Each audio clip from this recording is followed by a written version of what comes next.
Kolkata leather কমপ্লেক্সে আবারও মৃত্যু। ট্যানারির বজ্রে নেমে কাজ করার সময় 3 জনের মৃত্যু বলে খবর। শ্বাসরোধ হয়ে মৃত্যু বলে প্রাথমিক অনুমান। ঘটনাস্থলে কলকাতা লেদার কমপ্লেক্স থানার পুলিশ ও শ্রমিক নেতা রাকেশ রায় চৌধুরী।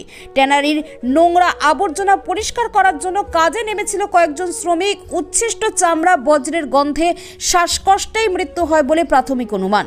3 জনের মধ্যে 2 জনের বাড়ি মুর্শিদাবাদ এবং 1 জনের বাড়ি উত্তর 24 পরগনাতে।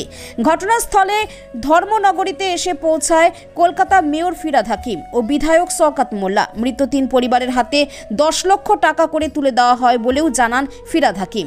এবং কিভাবে এই দুর্ঘটনা ঘটলো তা তদন্ত করে দেখছে পুলিশ। অত্যন্ত মর্মান্তিক।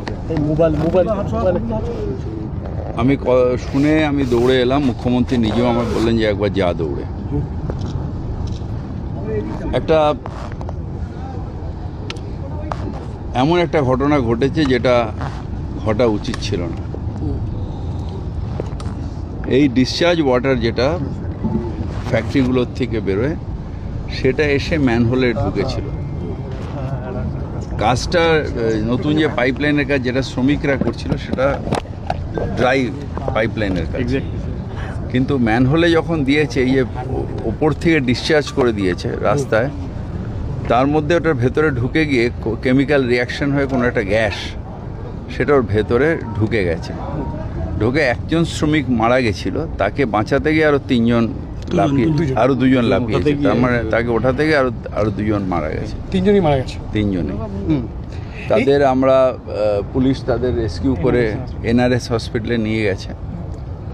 আমরা ওয়েট করছি তাদের আত্মীয় স্বজন আসার জন্যে। মুখ্যমন্ত্রীর নির্দেশ অনুযায়ী তাদের কম্পেনসেশন আমরা দেব 10 লাখ টাকা করে। কন্ট্রাক্টরকে বলেছি যে ওখানে যেতে, বাড়ির লোকেরা আসলে ওটা PM রিপোর্ট করে যা করতে হবে। আর আমাদের থানার বড়বাবু আছেন, উনি এখানকার ওই রিপোর্টটা দেবেন, দিয়ে ওটাতে পাঠাতে হবে, পাঠিয়ে এই কাজগুলো হবে কালকে। অমিত, যেক্ষেত্রে এর আগেও এই লেদার কমপ্লেক্স থানা এলাকা থেকেই ঠিক এইভাবেই শ্রমিকরা নেমেছিল ড্রেন পরিষ্কার করতে গিয়ে মারা যাওয়ার ঘটনা ঘটে। এর আগে কুদঘাটে আমরা দেখেছি ড্রেন পরিষ্কার করতে, ড্রেনের কাজ করতে। এক্ষেত্রে এই যে সুপ্রিম কোর্টেরও একটা গাইডলাইন আছে, তারপরেও এই কন্ট্রাক্টররা এইভাবে নেওয়া হচ্ছে।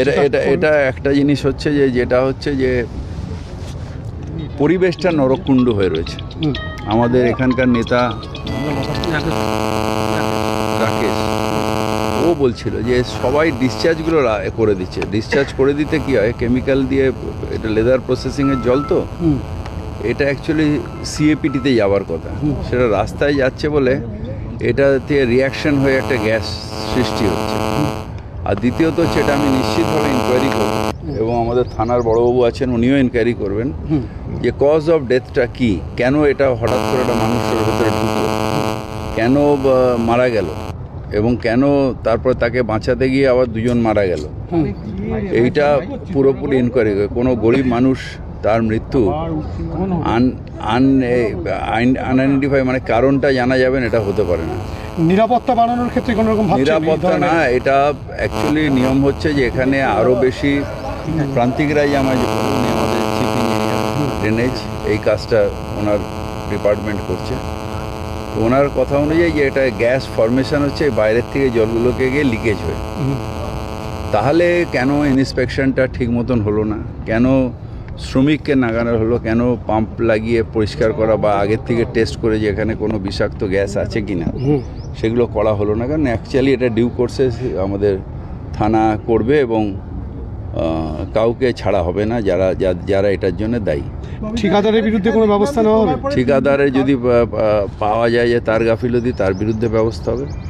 যদি পাওয়া যায় যে কোনো আধিকারিক গাফিলতি, তার বিরুদ্ধে ব্যবস্থা হবে। তার কারণ 3টে গরিব মানুষের প্রাণ গেছে। আমরা এটাকে এটা তো আর ইউপির সরকার নয় যে প্রাণ এতগুলো গেল আমি চাপবো আর ওই গঙ্গায় ডুবিয়ে ভাসিয়ে দেবো। আমাদের প্রত্যেকটা প্রাণের দাম আছে এবং এখানে আমরা ইনকোয়ারি করে, একটা হচ্ছে যে তাকে শাস্তি দেওয়া, দ্বিতীয় হচ্ছে যে তার থেকে শিক্ষা নিয়ে যাতে এইরকম কাজ আর না করে সেটার জন্যে একটা যে এটা ব্যবস্থা করা এবং একটা অর্ডার জারি করা। তিনজনের যখন দেহ উদ্ধার হলো দেখা গেল কারোর মুখে মাস্ক ছিল না, গামবুট বা যে পোশাক পরা দরকার সেরকম কিছু ছিল না। কারণ কি হয় যে গাইডলাইন্সগুলো সেগুলো অনেক সময় শ্রমিকরা মানেন না, ও আমার কিছু হবে না, লাফিয়ে নেবে পড়ে, তো তাতেই বিপদটা হয়। কিন্তু